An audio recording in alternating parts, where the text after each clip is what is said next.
Saludo cordial a mis compañeros y a nuestro profesor Jorge Eliezer Colorado de la materia Derecho Internacional Público de la Corporación Universitaria Americana. Hoy nos ocuparemos de relatar uno de los tres grandes procesos de la historia universal y en los que de algún modo siempre queda en mayor o menor grado la sensación de injusticia. Por ser el más cercano en el tiempo y por su carácter mundial y por haber dejado mayores consecuencias para el derecho internacional y para los derechos humanos, nos referimos a los juicios de Nuremberg. Los otros dos, el juicio a Sócrates y el proceso a Jesucristo, fueron de una valía inconmensurable, pero de una naturaleza distinta.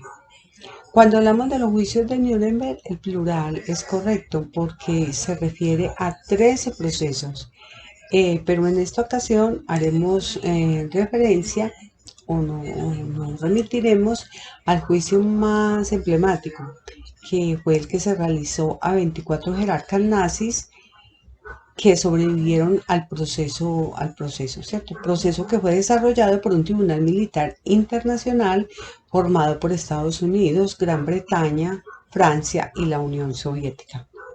Fueron 261 secciones muy intensas, desarrolladas desde el 20 de noviembre de 1945 hasta el 1 de octubre de 1946.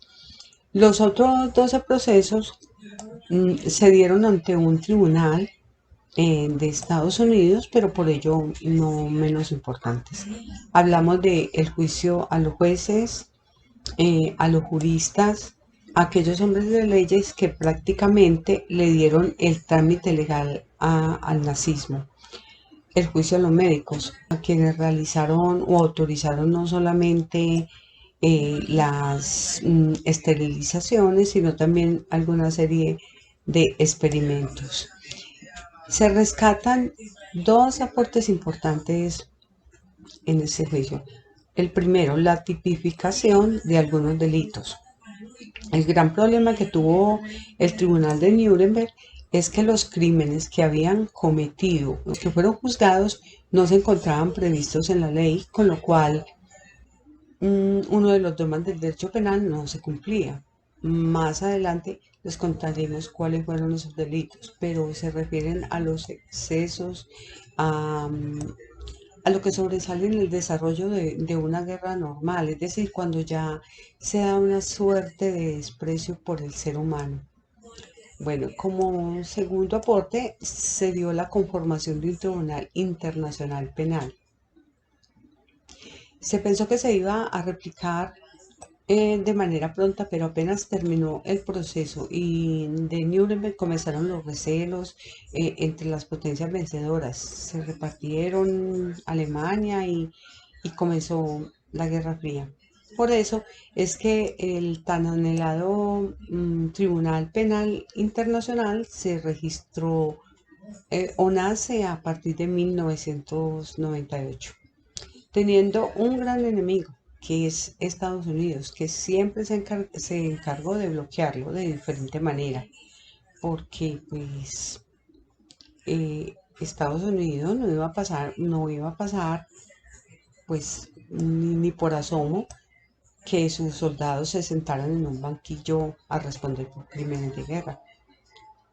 En fin, ya les he dado como una breve reseña. Ahora pasemos al análisis del contexto jurídico.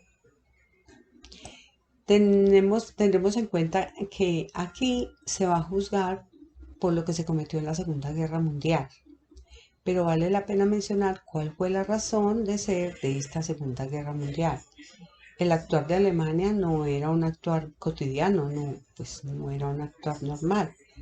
Viene impulsado por algo. Ese algo es el Tratado de Versalles, es decir, la rendición que firmó Alemania ante los vencedores, fundamentalmente ante Francia. Y si queremos mirar o ir más atrás, ese Tratado de Versalles fue una venganza de lo que ocurrió como resultado contrario en la guerra prusiana de 1870, donde Napoleón III claudicó ante Otto. De ahí, Adolfo Hitler, queriendo continuar esa política victoriosa, la bautiza como el Tercer Reich. El Tratado de Versalles fue el típico tratado donde se firma no olvidando lo que ha ocurrido, es decir, se hizo más por diplomacia lo que se firmó allí.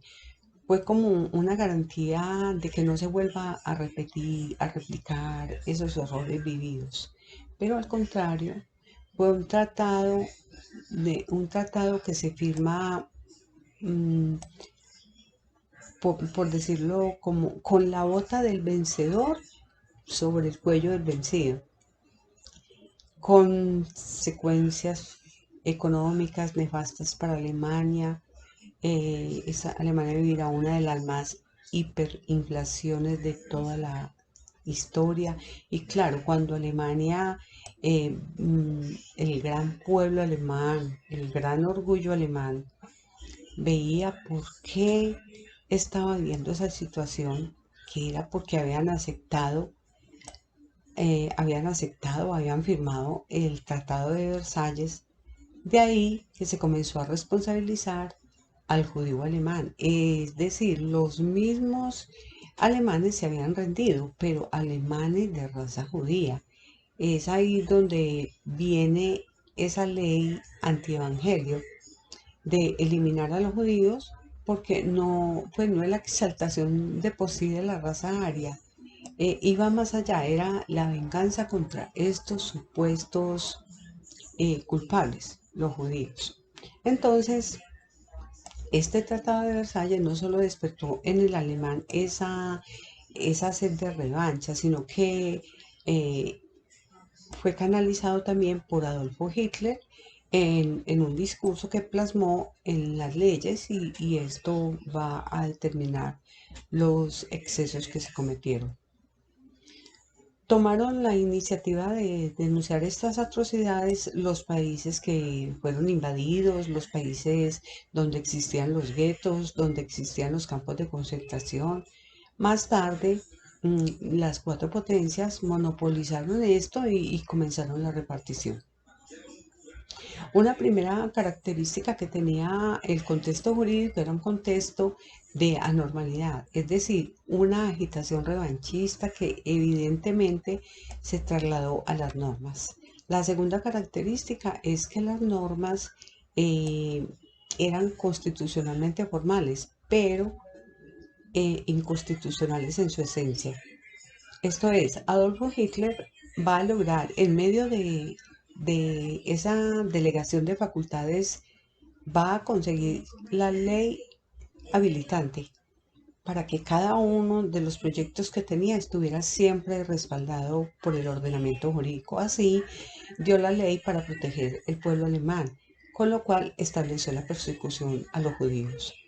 La otra norma es la medida para asegurar la defensa de Alemania, que además va a tener un carácter retroactivo, con lo cual quedaba en la impunidad los crímenes cometidos en la noche de los cuchillos largos.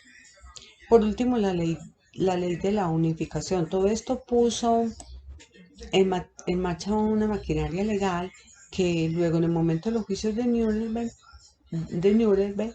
van a servir o van a ser como la principal defensa de los acusados, porque ellos decían: Señor, yo solamente cumplía la ley. Señor, en un estado militar vertical, las órdenes que me daba el superior, yo no podía discutirlas. Gran Bretaña, a través de Winston Churchill, lo que quería era un juicio sumario, que no se demorara lo que se demoró, porque el juicio se demoró casi un año. Ellos querían que se ejecutara a todos los jerarcas nazis que eran los grandes responsables. Estos eran alrededor de 100, y temían que se presentara lo mismo que se había dado en el Tratado de Versalles, Esto es, el artículo 227 de este tratado ordenaba la ejecución del Kaiser alemán Guillermo II, quien se había asilado en Holanda. Y cuando se le pidió a Holanda, este contestó: oigan señores, ustedes lo acusan de de haber irrespetado la santidad de los tratados y haber ofendido la moral internacional y en la legislación universal. Estos delitos no son extraditables. Entonces ahí no tuvieron nada más que hacer, sino que se quedaron en el intento, y para evitar esto, lo que se hizo fue tratar de cumplirlo, pero acercándose lo más posible a la legalidad. En esto toma la iniciativa Estados Unidos, nombrando el 2 de mayo de 1945 al fiscal Jackson, que iba a revisar las acusaciones, pero además tenía la labor de coordinar con los otros fiscales para que esto se desarrollara en el marco de una perfecta legalidad, es decir, que se diera un proceso lo más justo posible. Veamos. Nos enfrentamos, o eso creemos, al equivalente de hacer un borrador de los 10 mandamientos. Cada nación tiene sus propias leyes, pero no existe una única ley para todas las naciones. Y no es necesario. Juzgaremos a criminales de guerra cuya culpabilidad es incuestionable para nuestros gobiernos. General, si vamos a celebrar un juicio, debe estar basado en la ley, debe ser un juicio justo. Debe determinar el grado de culpabilidad y el castigo apropiado. Un juicio totalmente justo, con abogados defensores, preguntas directas sobre lo declarado. Precisamente. Ante jueces que actúen como árbitros. ¿Como si fuera un deporte? Un dolor de muelas, ¿qué le ha... No es así como se hace en mi país. Ni en Francia. Los abogados ayudan al acusado a preparar la defensa, pero ante el tribunal son poco relevantes.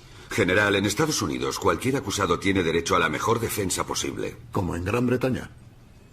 Permitiría que alguien como Ernst Kaltenbrunner, responsable de la Gestapo, de campos de concentración, de matar a miles de personas inocentes, se presente ante un tribunal y se declare inocente? Eso es precisamente lo que permitiremos. Otra característica que se va a dar es el vacío normativo.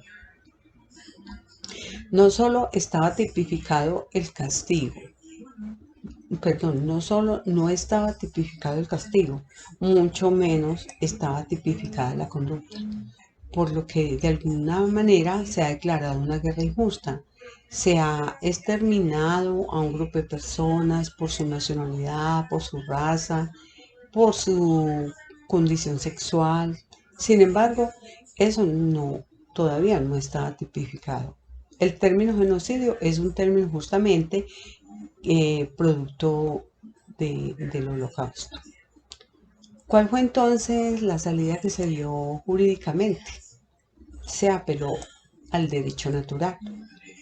Entonces, al apelar al derecho natural, también tiene sus límites, porque el derecho natural pues se basa justamente en la conciencia que cada uno tiene, que cada país tenga sobre lo que es correcto o no, y que se pongan de acuerdo. Países tan distintos como Estados Unidos y la Unión Soviética finalmente los llevó a una concertación, tratando de alguna manera pues de justificar esa imposición del derecho natural ante la ausencia de una norma, señalando que los alemanes no habían cumplido con los requisitos mínimos para la legalidad.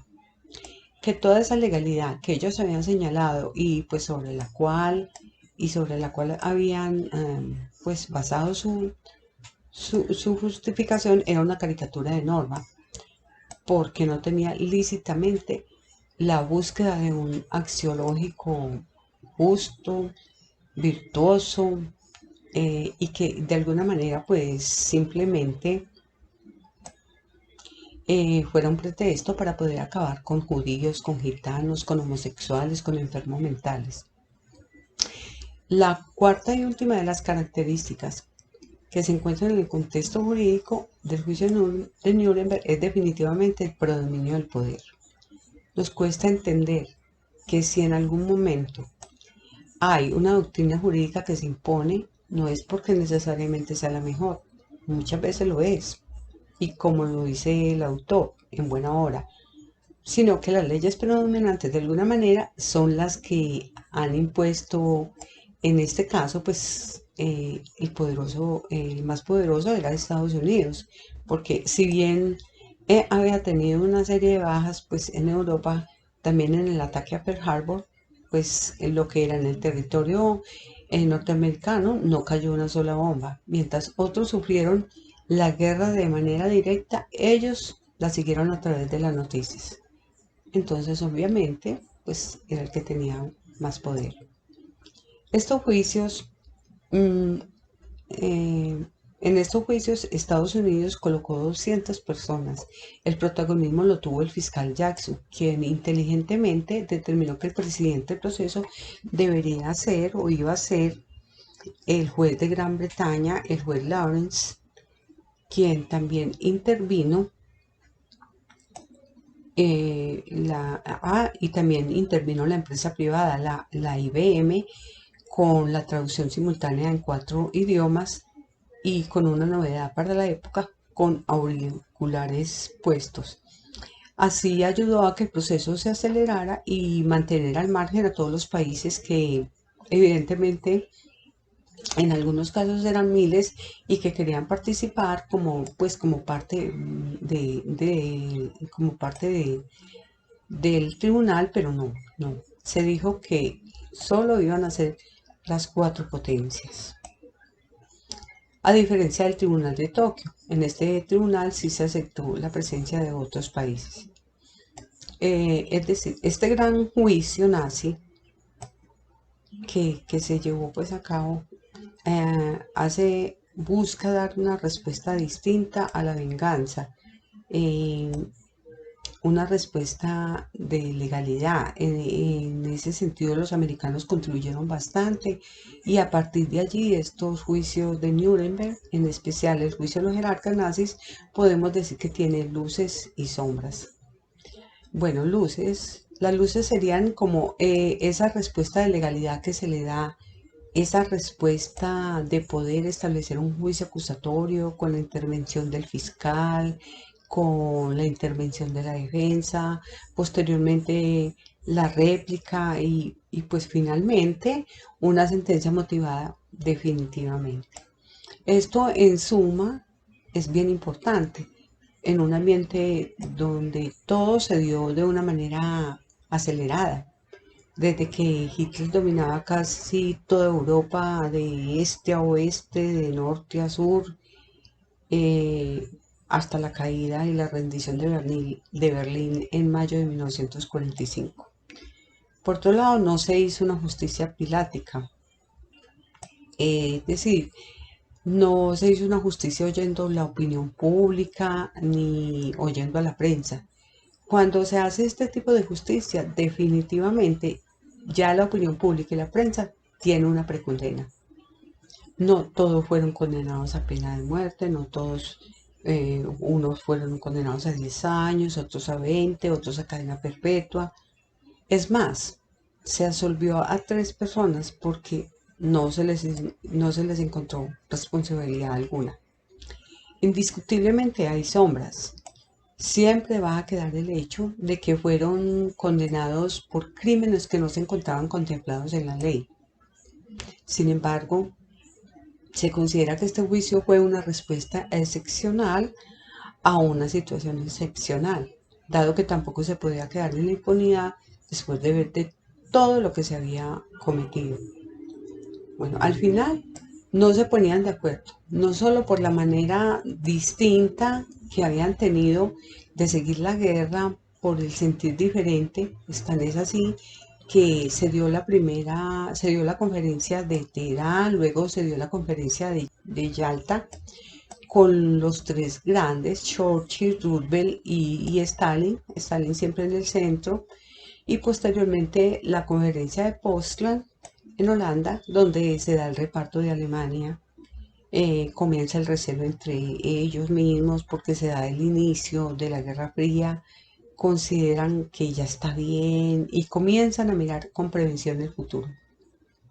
El juzgamiento de los principales responsables del holocausto nazi en la Segunda Guerra Mundial marcó un punto de inflexión en la historia del derecho internacional. Estos juicios le pusieron el broche final a la guerra mundial y sirvieron de base a lo que hoy conocemos como Corte Penal Internacional. Ahora veremos desde otra óptica cómo ocurrieron los juicios en Nuremberg. Muy buenas tardes. Como primera medida tenemos los juicios de Nuremberg, juicios los cuales fueron muy significativos para la época de la Segunda Guerra Mundial. Tenemos que dichos juicios se realizaron en los tribunales internacionales, los cuales la idea era pasar por los tribunales, por dichos tribunales. Esto fue en la ciudad bárbara de Nuremberg, precisamente, una ciudad devastada, una de las ciudades más emblemáticas de Alemania, en cuanto fue un sitio escogido por estos tribunales, en los cuales estos mismos tribunales eran los que utilizaban los alemanes para, por decirlo así, aplicar justicia para la época de 1945. Lo que se pretendía era llevar estos alemanes a juicio para llevarlos con una democracia y que fueran inmersos, que estuvieran de la mano de la humanidad. Este era uno de los objetivos que tenían estos tribunales. Y tenemos un juicio que hizo mucho énfasis para la época. Eso fue 1945 a 1946, el primer juicio, el más importante, por cuanto allí se llevaron como acusados varios nazis, en donde se utilizaron temas como la conspiración, los crímenes de guerra, los crímenes a la paz y los crímenes a la humanidad. Cuando hablamos de la conspiración, hablamos de que ellos hicieron énfasis y como ayudaron a promulgar la Segunda Guerra Mundial. Cuando hablamos de los crímenes de guerra, hablamos de esa invasión que se le hacía a las ciudades, a los países, perdón, y como Polonia, Gran Bretaña, Estados Unidos y entre otros. Y también se le declaraba, pues, obviamente, al hacer estas actuaciones, se declaraba la guerra a estos países. Cuando hablamos de los crímenes de paz, tenemos que hablamos de cuando se asesinaban a prisioneros de guerra. Y cuando hablamos de los crímenes de la humanidad, era cuando se le efectuaban esos genocidios, lo que conocemos los genocidios, a los judíos, y la misma persecución que se le hacía a estos judíos dentro de las ciudades. Recordemos que estas personas judías eran vilmente asesinados en sus casas y tendrían que mantener resguardados, escondidos, por cuanto no eran simpatizantes de la Alemania nazi. Pues entonces el resultado de ello era su ejecución, y eran vilmente asesinados frente a sus familias, en la calle, en el sitio de trabajo donde estuvieran. En estas audiencias, en estos juicios, se utilizaron más de 9 idiomas. Al momento de realizar estas audiencias, se escucha que se llevaron como acusadas más de 24 personas y unas 7 organizaciones, de las cuales fueron propicias en esta Segunda Guerra Mundial.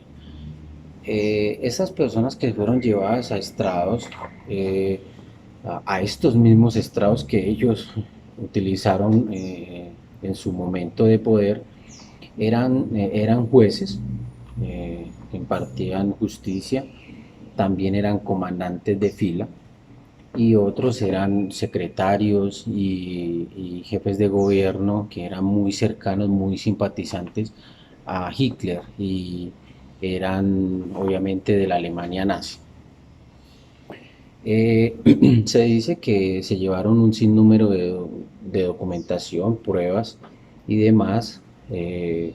También se dice que se llevaron alrededor de más de 90 personas como testigos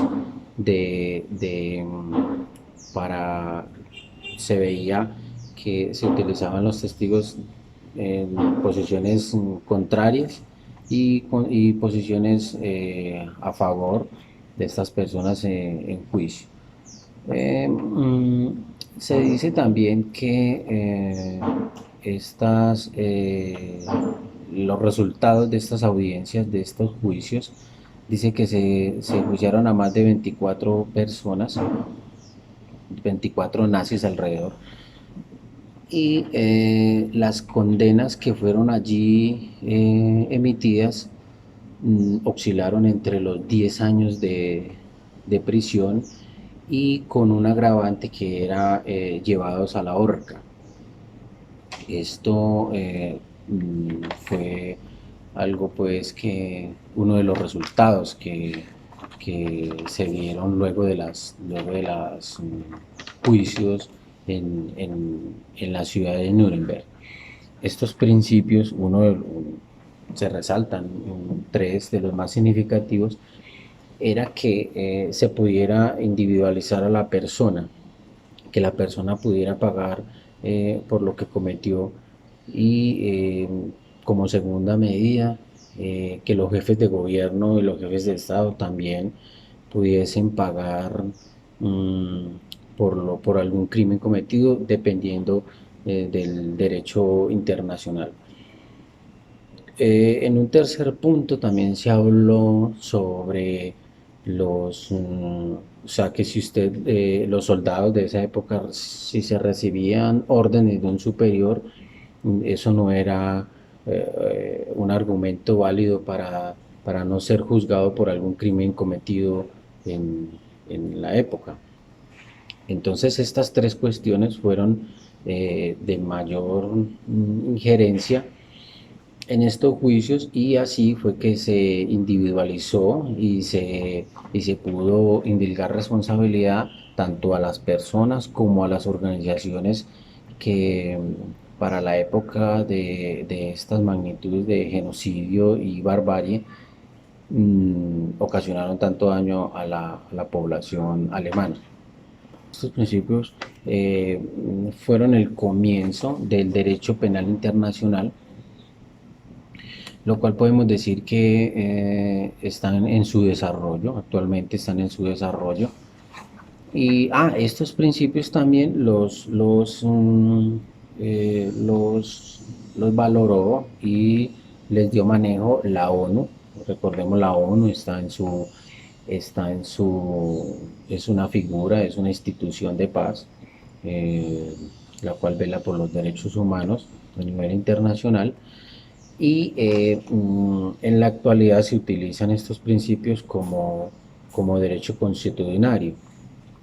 Esto, y al momento de generar el derecho penal internacional, se puede decir que lo valioso de allí es que se produjo o se pudo establecer que tanto las personas como las organizaciones podían responder